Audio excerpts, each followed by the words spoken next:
All over. Time to jump on the call today. As a reminder, NXT Takeover New Orleans will stream live around the world Saturday, April 7th at 8 p.m. Eastern on WWE Network with a pre-show beginning at 7 p.m. Eastern Time. At this time, I'd like to turn it over to WWE Executive Vice President of Talent, Live Events, and Creative, Paul Levesque. Thank you for being a part of the call. I apologize for being a few minutes late. It's been a busy couple of days around here, WrestleMania season. Not that I'm always spot on time anyway, but WrestleMania season tends to put a little bit more on the table, and this year is no different, maybe even more so. And coming back last night from being in L.A.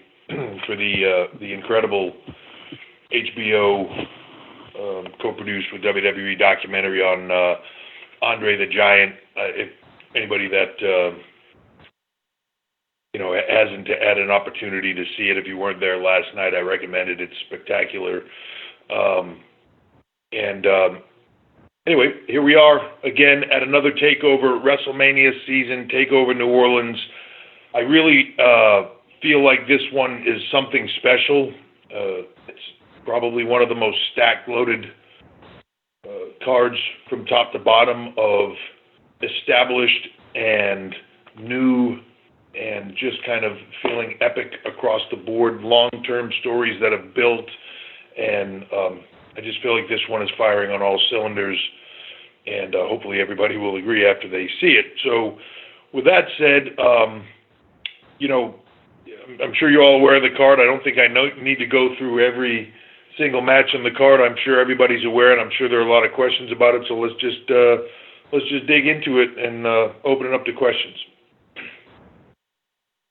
Thank you. If you'd like to ask a question, please press star 1 on your telephone keypad. If you are using a speakerphone, it's necessary to lift the handset before making your selection.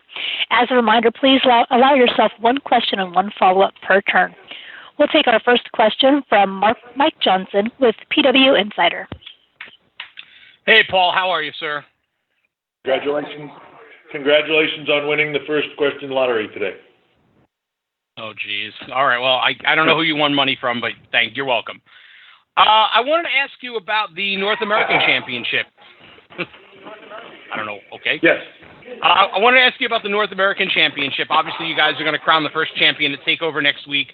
What's the mindset behind adding a secondary championship? Is this so there's a second belt when you guys split the tours and NXT's in one place and at the same time they're in Florida, you guys can have titles on each tour? Or is this perhaps a precursor to longer NXT TV so there's more goals for the different talents to chase?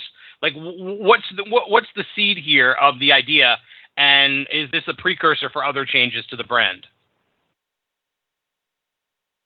Yes. Very insightful. You answered a lot of that for me. Look, there's a lot of reasons for it. The timing is right. The long-term, to me, the North American Championship is a long-term expansion play, much like the UK Championship is.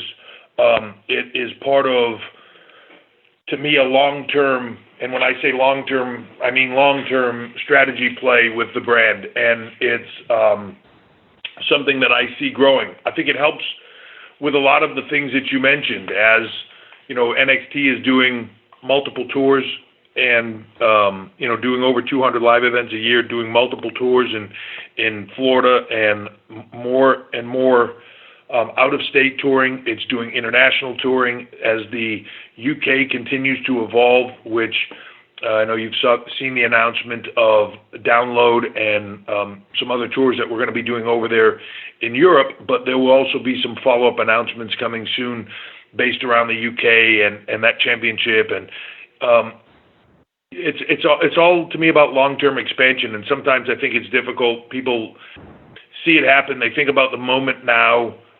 Sometimes those expansion plans take a little bit longer than we initially anticipate, but all of these things are happening for a reason, and most of them are longer-term reasons, but they also fit the narrative of today, so it's kind of a double benefit. All right, I guess my follow-up is, are we looking at a secondary title for the women in NXT as well? I think time will tell and see where we're at. As far as the amounts and the, I always want to make sure that the quality is there for the brand and that the amount of talent that we have within the pipeline is matching what we're putting out there for the creative.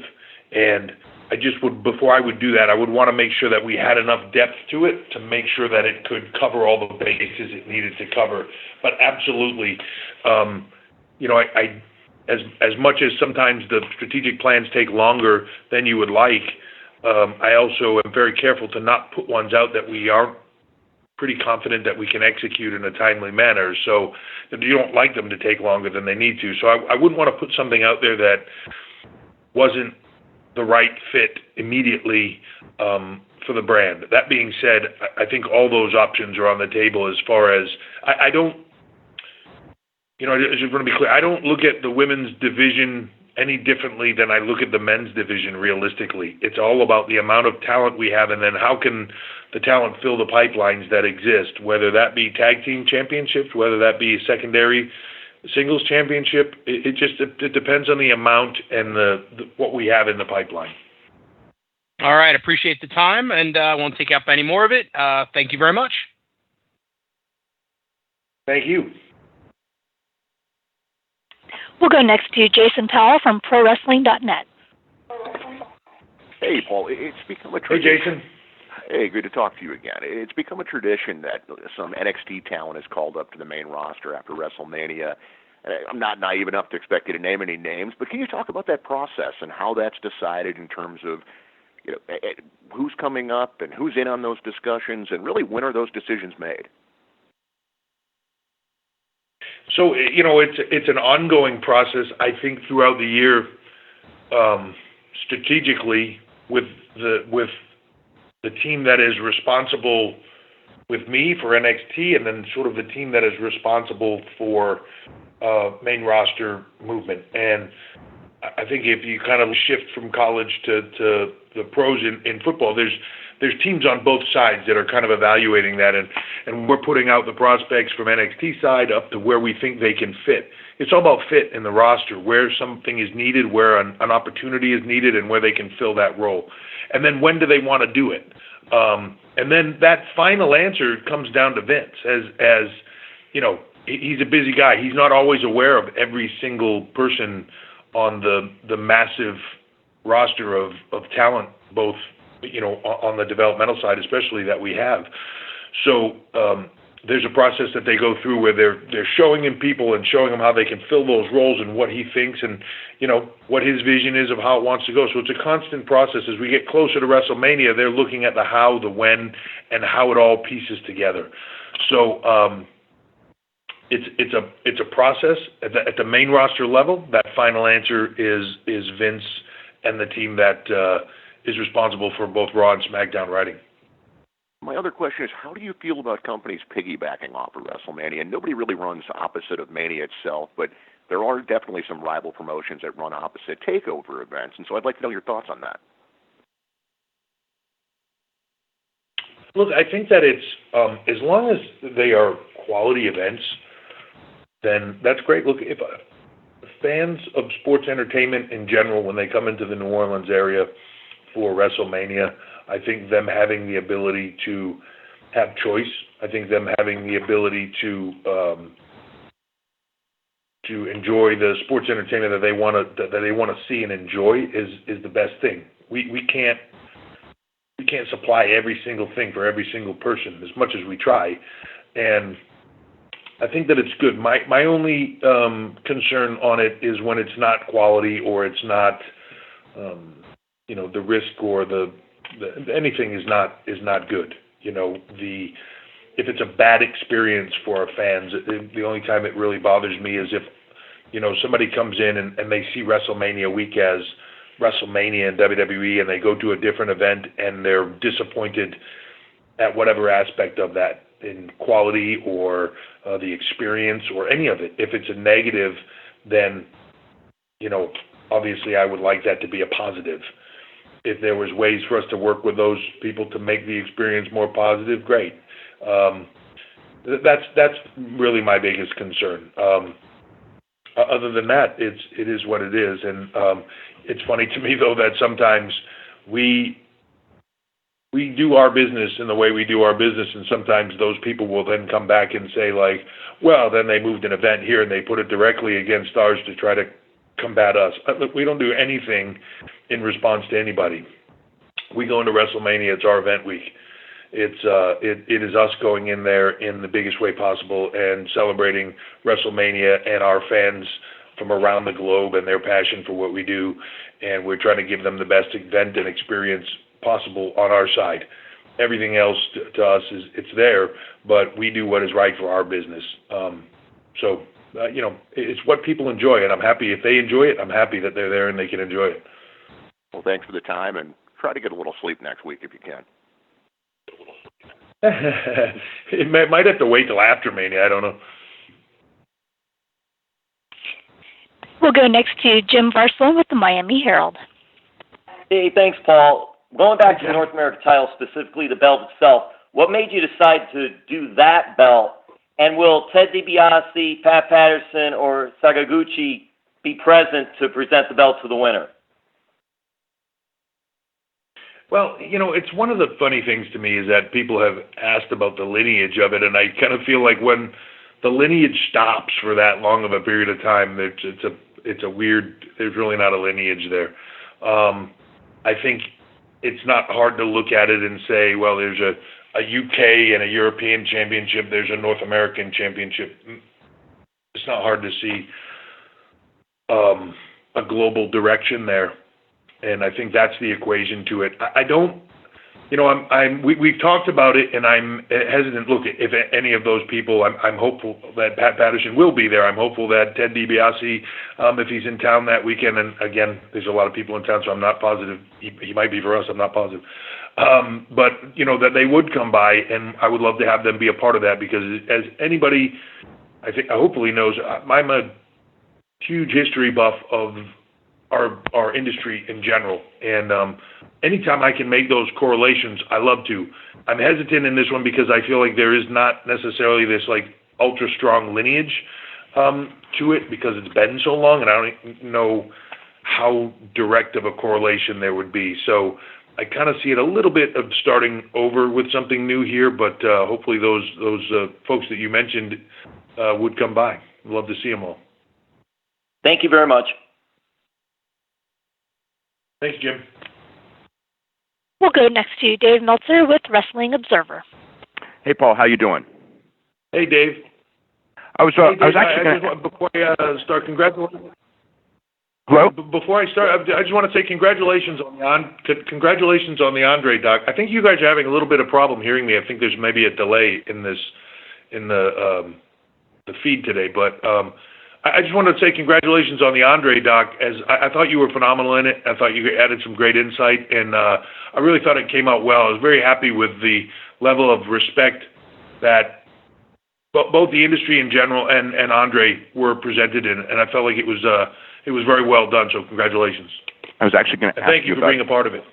I was actually going to ask you about that since I haven't seen it yet, but I'm glad to hear that you had such high praise for it, because when I worked with the guys who did it, I thought that they were, just by the nature of the questions they were asking, I thought they were really looking for something special. And the few clips I saw, I really liked. So yeah, I was actually going to ask you. I'd love to hear your feedback on it.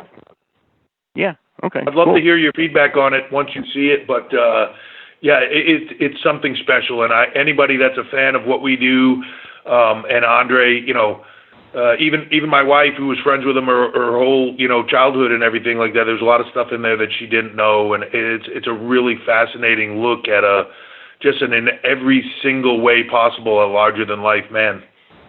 Yeah, there's a lot of stuff I didn't know that they had told me about as well. It was really, they really worked hard trying to uncover, the whole story of him. So yeah, I was going to ask you a couple of things about Takeover and kind of theoretical, and then the North American title thing kind of also triggered something else. So your shows are usually 2:15 to 2:30ish, which to me is a great time frame. it feels like when it's over, it's like I don't feel like I've been there too long watching it. I feel like it's either the right time or sometimes maybe, I'd love for it to go 20 minutes more, which I think is a positive that you want more, rather than you go in there and go, God, when's this thing going to end type of thing. But when you're adding roster depth like you have so many new guys coming in there's so many talented guys, and you're obviously going to be bringing more in as the year goes on. Is it going to be possible to keep these shows at like that under 2 hour, 30-minute mark without leaving so many talented guys on the sidelines or having to do so many multiple person matches, in which case then the matches don't feel like they really mean anything? And the other one is when you're doing this, how much do you kind of go back and forth? Because I know you're kind of like would be a liaison between the main roster and the NXT roster. And the one thing like this week that I noted was on Tuesday I'm watching SmackDown, and they had the Daniel Bryan thing with a match where if Owens and Zayn win, they get back. If they lose, they're gone forever type of thing. And then on Wednesday, I'm watching the NXT, and it's the same thing with Ciampa and Johnny Gargano.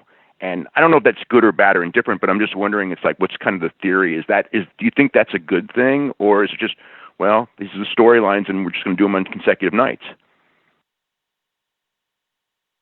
Yeah, it's a hard mix, Dave, on all of that. Like, clearly, to answer the questions individually, so like when we talk about the time of the event, that's the balance, right? Give people enough and so much that they go like, man, that was awesome, but they don't feel like you overstayed your welcome. Or that you were like, it's a great movie, but they didn't need that last scene where they had the false finish and then went into the last scene in the movie. It just felt like I don't want to look at my watch, So we're conscious of that. As far as it's a positive for me that you look at it and you go like, wow, is the stacked deck and it's so deep in the roster and all of that. It becomes a risk of these shows having to be too long. That's a good thing. But there's multiple answers to that. First of all, some of that, I would make assumptions over the next few months will thin out a little bit as hopefully as that gets finalized and talent maybe make moves and make changes and leave the NXT brand to move up or to move to Raw or SmackDown or however that's seen. From there, I'm not a believer that every single person has to be on every single card. And I know for the most part we do that, but I don't, if you go and you look at boxing or you look at UFC or something, there's a different main event and a different feel and something resonates with you on this one, but, then that person is not on that next fight card a month later, still an epic fight card. I believe that you can shift those storylines and they don't have to match exactly that every single talent has to be on every single takeover or larger live event. If we got to the point where the talent roster depth, if we could be so fortunate that it was so thick that we felt like, geez, now I'm leaving these people off all the time, and I would prefer to add another event and make it a second meaningful event in a period of time than make the single event longer and, kind of less meaningful in its entirety. I would rather do that. That would be my preference. Whether or not, that's something we can do would remain to be seen. But it's a good problem to have, I believe. And then I'm sorry, what was the second half of that question? Just about the deal where Gargano and Ciampa and then the Daniel Bryan and Shane McMahon match, kind of like the same storyline on Tuesday and Wednesday, or same match stipulation essentially. Yeah, sorry, the coffee just hasn't fully kicked in yet, but it's part of the difficulty of multiple brands and especially with NXT, when we're ahead of the time frame, right? So, look, I don't necessarily know what the Raw and the SmackDown storylines are going to end up being in the next month, but sometimes I'm already shot into a month ahead of time of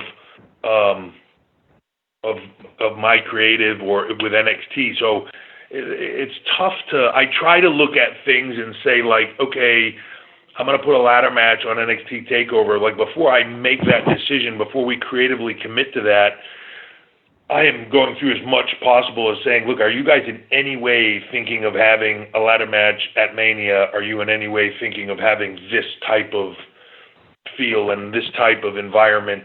I don't want to take away from that. I'm never there to say, well, look, it's good for Takeover and we're on the night before, so you guys deal with it. It's Mania is the big daddy here, and we're bringing it in, and there's always another way to skin the cat and get to something and make it meaningful creatively. So we try to work it out, but then there's other times where you put together the creative and it's 4 weeks later you go like, well, that ended up being kind of a similar story, but what are you going to do about it, right? So it is what it is.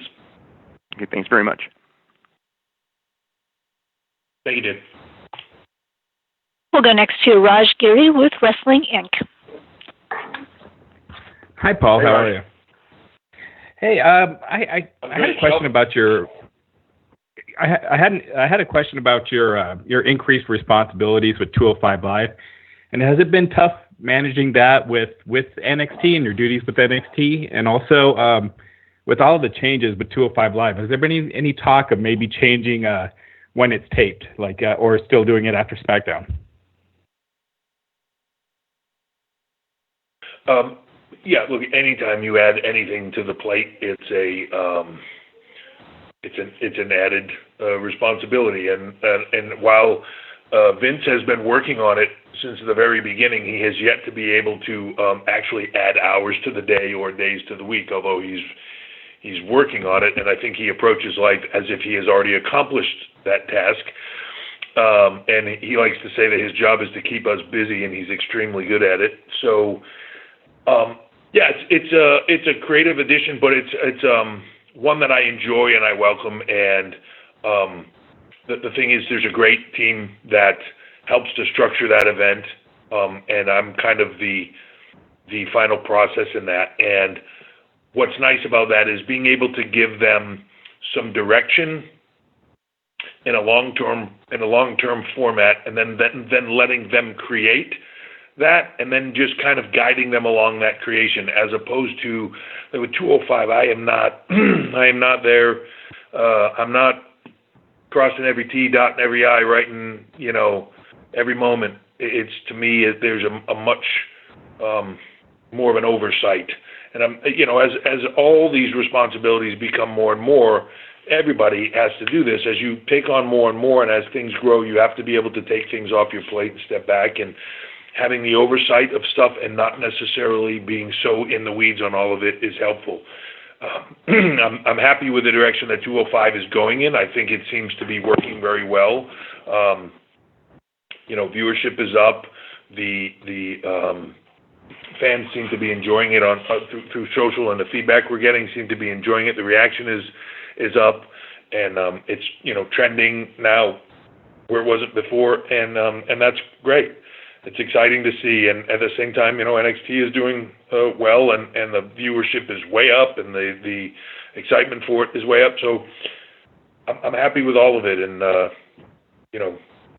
long as fans are enjoying it, it's a good thing. Okay, thanks.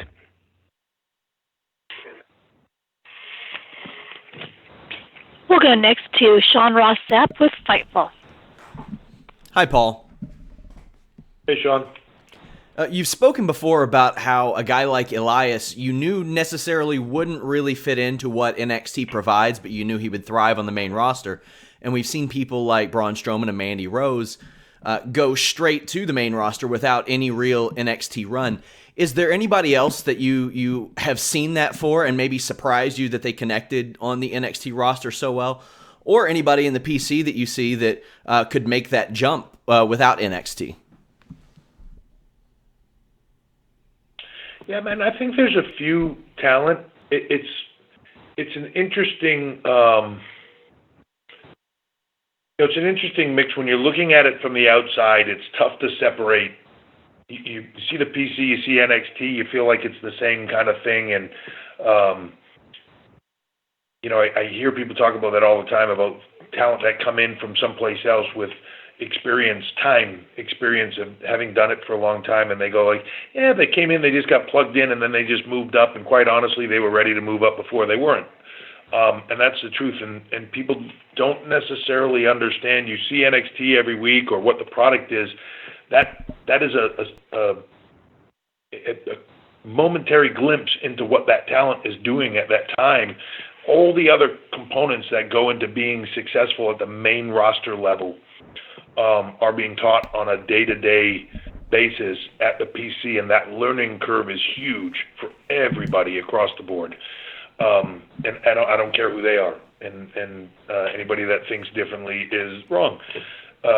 Quite frankly, it's a huge learning curve, and I think anybody that goes through the system believes that and says that.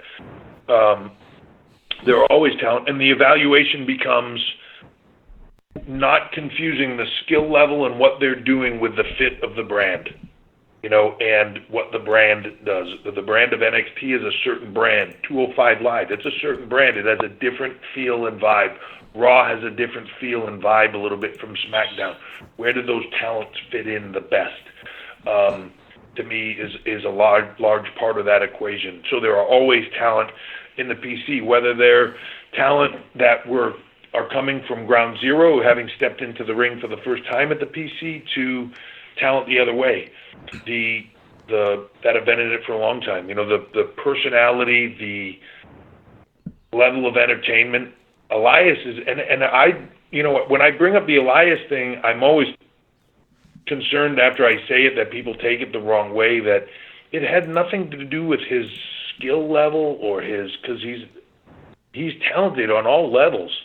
It just what he does and the way he portrays the character, the general entertainment of what he is and does, and the way he puts it out there.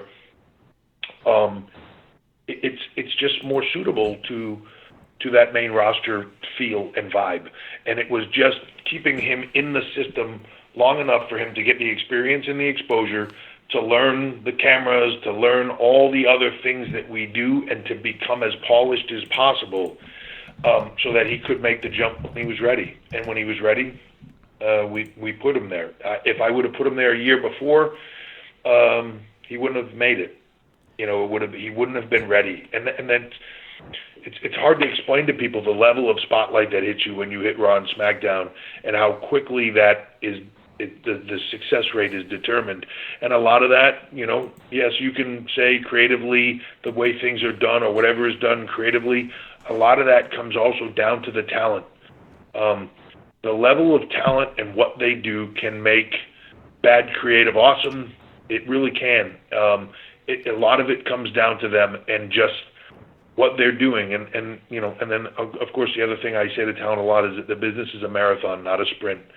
Everybody looks at, what they're doing in the moment sometimes and says, geez, they're just terribly misusing this, or it's not being done the right way. It's a marathon. And if you look back at the careers of any superstar in this business at a high level, especially the most successful ones, the beginning is a lot longer. That beginning process where it's not working, or it's you're just seeing glimpses of what's to come, is a lot longer than you really think it is. In hindsight, it doesn't seem that way. You just see the success, but when you look back, it's a lot longer than you think. And all those other stutter steps and hesitations and the delays and the things that are the process of getting to that upper level, they all go away when they make it, and you kind of forget about them. You put them out of your mind. So it's a process that everybody goes through. It really is. To kind of follow up on that, you spoke about the learning curve, and we've seen what guys like Matt Riddle have done on the independent circuit, and he said that he did very well in the tryout. You've said that you've heard that Jessamyn Duke, former UFC fighter, is a natural, and we've seen what Shayna Baszler and Razor, the authors of Pain, have done. What do you think of this resurgence, this influx of MMA talent that is made to transition into pro wrestling, and how they've done? I know that plays into what you're doing at WrestleMania as well. Yeah, sure. about to get thrown around by two of the best shooters in the world. It's a funny thing that I think doors open, and then it seems like an influx. You get a couple of high-level NFL guys, and all of a sudden we get barraged with calls from former NFL guys or people, athletes that have tried to make it in the NFL. A lot more of them start calling us to see the opportunity. You put MMA people, Brock Lesnar, you take that level of performer from a combat sport that makes it in our business, they start to see it differently. A lot of them are very well suited because the mannerisms and the sort of the athletic ability is very similar to what we do. Then it comes down to personality and all the other things that make a well-rounded WWE superstar, because I say this a lot, it's a huge puzzle, right? Becoming great is a huge puzzle. The more pieces of the puzzle you have, the better. You don't have to have all of them. Not everybody's a great in-ring performer. Not everybody's great on the microphone. Not everybody's great with a character, whatever. But the more pieces you have, the more successful you can be. I think you see that influx because you see some success from people at those levels, and you see them starting to boil up and become more and more, and the fit is an easy fit in the physical sense, and then the ones that succeed are the ones that can pick up all the other pieces. Thank you, Paul. Thank you. We'll go next to Greg Oliver with Slam Wrestling. Hi, Paul. Hey, Greg. You mentioned how NXT storylines really build through time. Is that something that the creative team really works on in NXT? And related to that, how is the creative team at NXT different than Raw and SmackDown, besides, writing the weeks ahead, as you already mentioned? Well, I think that it's not necessarily, I don't want to say like a different team in that they're structured differently or anything like that. There's a little group of folks that write NXT, this team that writes Raw, team that writes SmackDown. When I say write, it's more than just the creative, well, then they do this, then they do that. It's formatting the shows and everything else, timing them, all of the stuff that goes into creating a television show, which is, or I shouldn't even say television, creating a show, because distribution is so varied now. But, there's a lot of components that go into it. It's knowing the brand and the differences in the brand. We have a little bit more leeway and ease of what we do with NXT because it's an hour-long show. It's a 1-hour weekly show that, every 8 weeks or whatever has a large-scale event that we build towards and pay off. Can that change over time? Yes, but that's what it is right now. And when you talk about then going from a 1-hour show to writing a 2-hour show, it changes the equation. When you go from a 2-hour show to a 3-hour show, it changes exponentially. And then when you talk about a monthly pay-per-view event or different things, all of that changes. So the way things are written, the way things change on a dime, it's just different. Sometimes we can get through an NXT. If an injury occurs on NXT, we might be 4 weeks built into something already shot, and then an injury takes place, and it's trying to figure out, like, all right, how can we make this work into the story? How do we play this into the story? Because I'm going to come back in a couple of weeks and shoot 4 more weeks of television, and how can I fit that in? Will this person, the injury rate is this, the return date is that. If this works out, I can go here. When it's live weekly, that equation changes dramatically. It's much harder to plan long term when those things happen on the dime, and you have to be able to make that shift. So comparing the two is apples and oranges. Everybody in all brands, we're always trying to look ahead and say, what is the long-term direction you want to go in? What's the destination you're trying to get to? But it's much more difficult when turn by turn things can change. And related to that, does the NXT talent get the same sort of encouragement to give their input in the creative? Absolutely. Yeah, they one of the things that we're trying to do in NXT is help them learn and build on every level. So there's,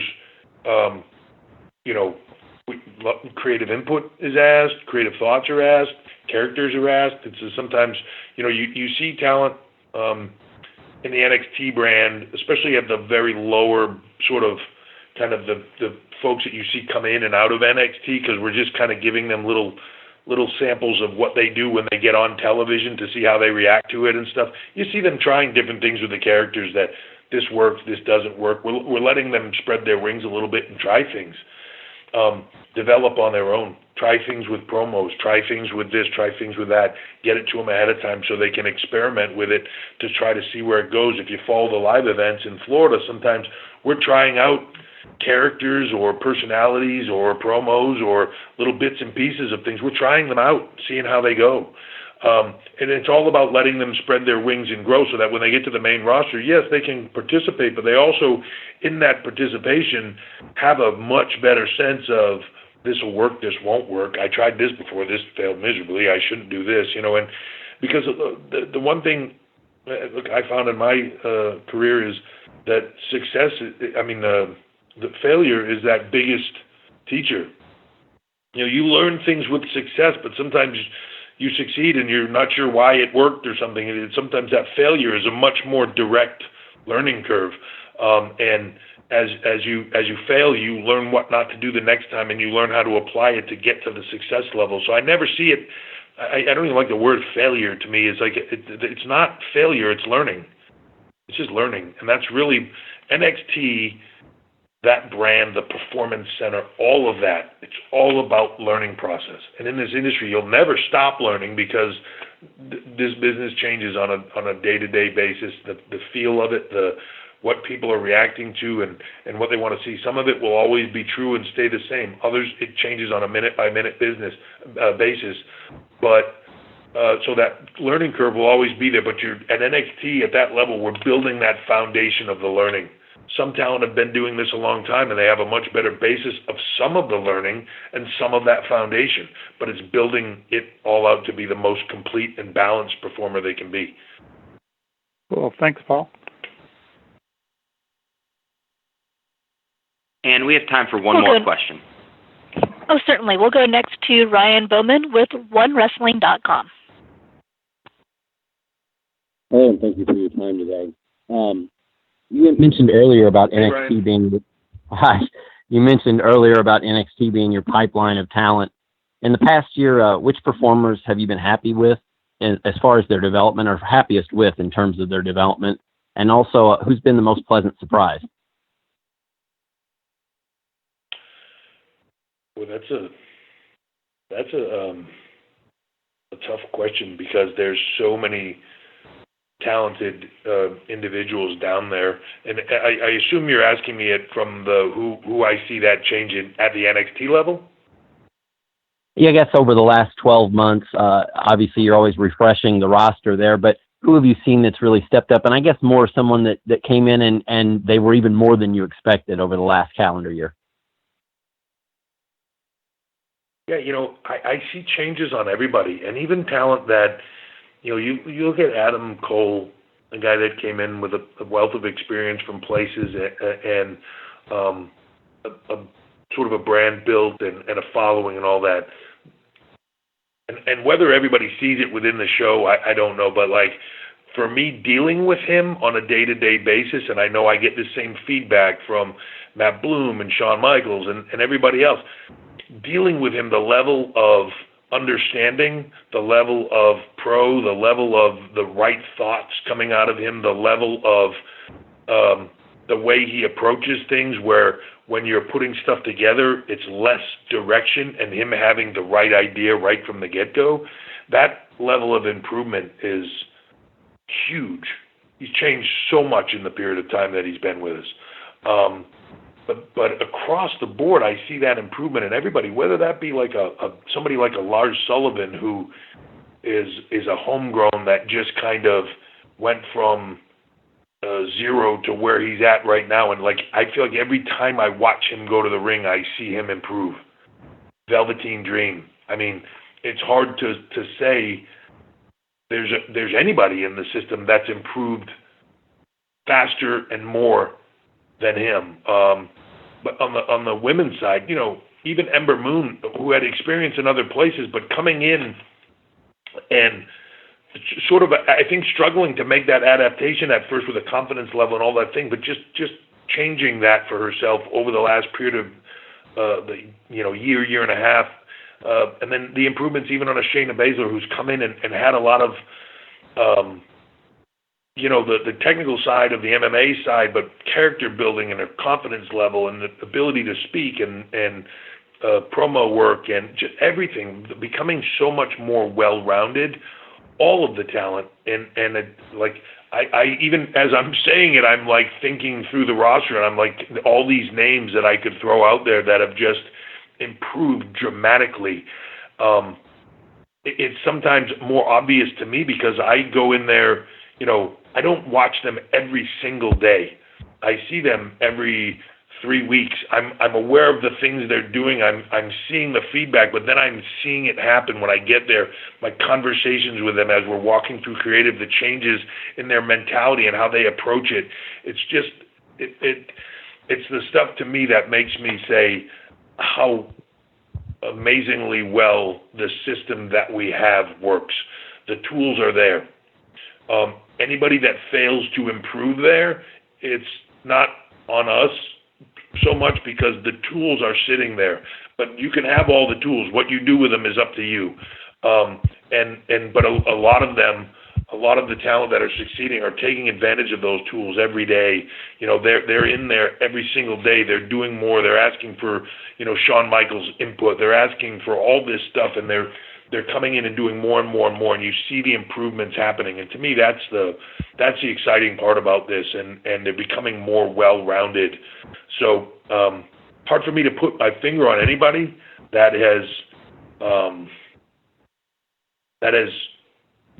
stood out more than anybody else. Even guys like Pete Dunne or from overseas that were not as hands-on every single day.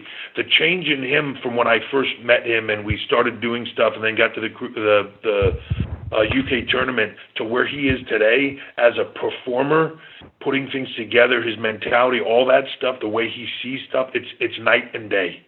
Night and day. Too much talent is a good problem to have. Thank you so much for your response. I'm sorry, I couldn't hear that.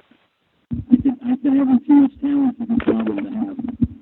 So if you have a good time in New Orleans, and we're having a hard time hearing. Yeah. I agree. If you're on a speakerphone, Mr. Bowman, you might try taking yourself off speakerphone.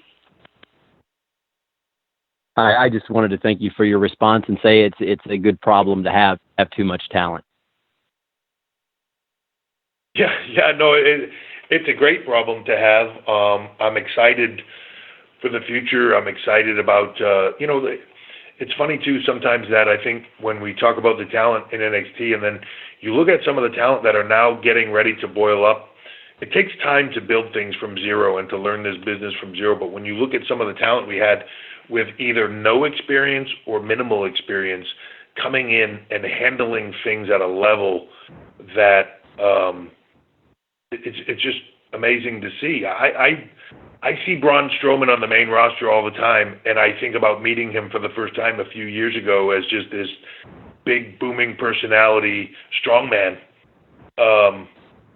that had never stepped through the ropes before in anything. And I look where he is today and the success levels that he's had and what he's picked up and his journey along that. To me, that's a shining example of the system in its best form.